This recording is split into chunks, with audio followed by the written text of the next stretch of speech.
So, walking along the canal. New flavors. They got a chocolate banana one or something like that. Yeah. Waffles, like French Canadian waffles or maple syrup or something. $2.92. So, yeah.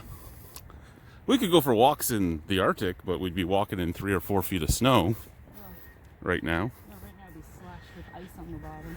But yeah.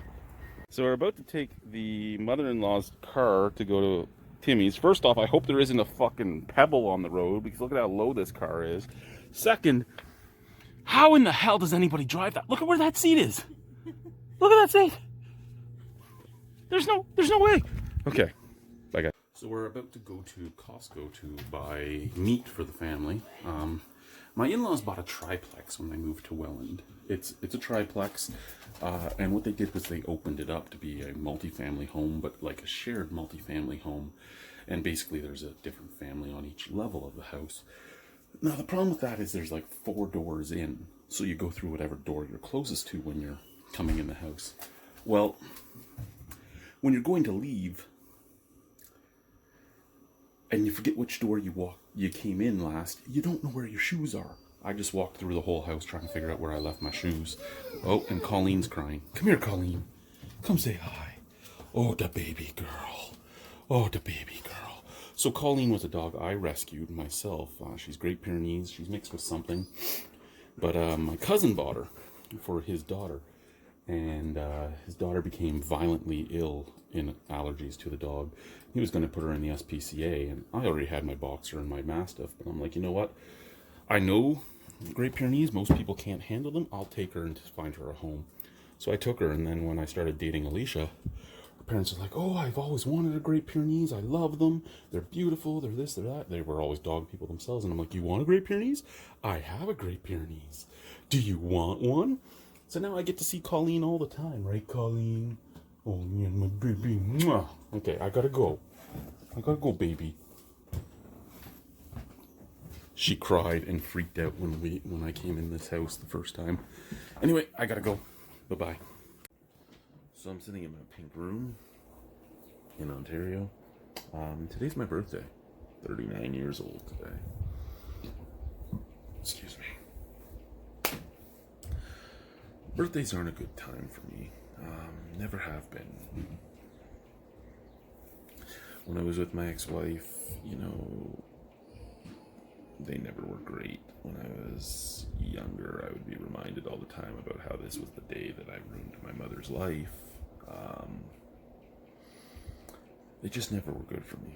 I'm trying to get past that stuff. My wife does everything she can to make my birthdays as great as she can possibly make them, which I appreciate immensely.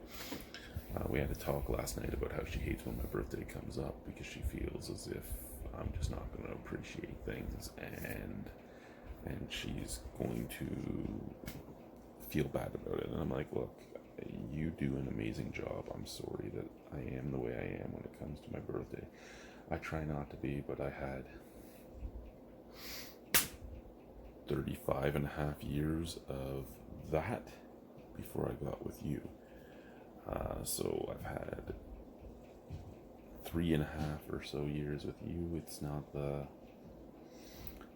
quite, well, I've been with her for 3 years, but I mean, it's not going to just automatically erase itself. It takes a little bit of work. And I feel bad for that, but it is what it is.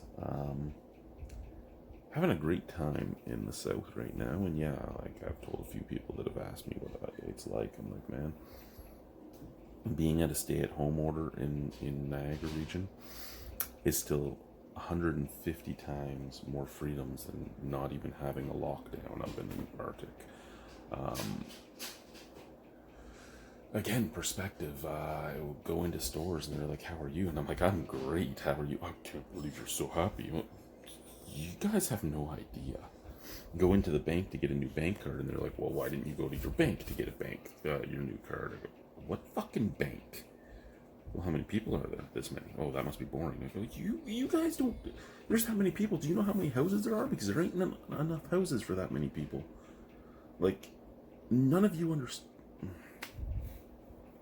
It's just, and then you get, well, Well, why don't you have ID with your address on it? What address? What do you mean, what address? You have a house? I go, yeah, it has a house number on it. It has a house number on it, and that house number is only there for the sewage truck driver and the water truck driver and the fuel truck driver. Nobody else needs a number. It's general delivery or it goes to your P.O. box. Anything. There's no mailman coming to my house.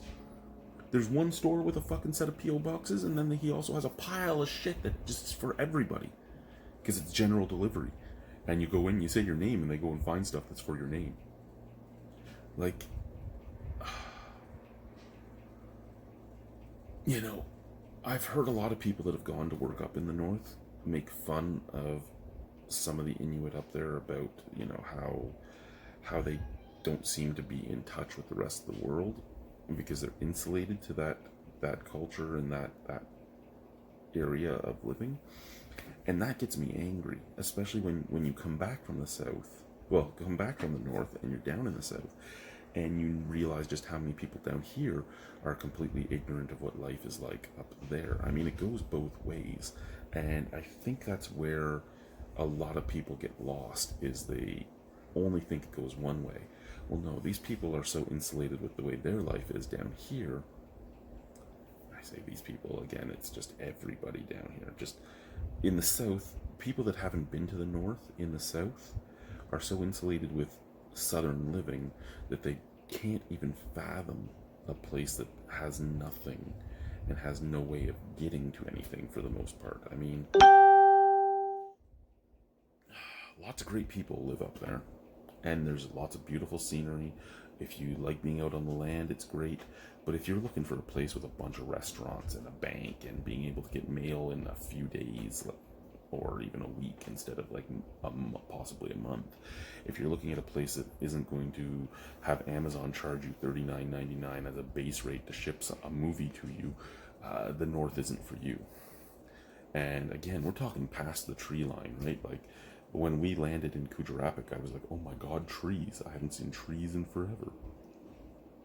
So yeah. Bye, guys. Maybe we'll do a beer review on the trampoline later. Hey, Colleen. What you doing, baby girl? Hey, what you doing? So when we left in October of 2019 for training at Winnipeg, there was some beers left in this fridge that I was assured people would drink. I came in here to put some review beers in here. Oh, there's stuff falling at me. So this is all like 19-month-old beer. I'm actually surprised none of it blew up, to be honest with you. So in a little bit we'll be going to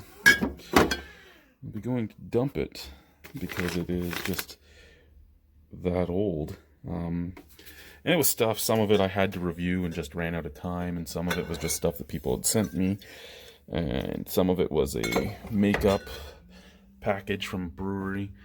Some of it was left over from the beer festival, like this guy here, and these guys had brewing faults in them fresh. I'm scared about now, but now that the recycling is done, we'll go dump some of this soon. Bye, guys.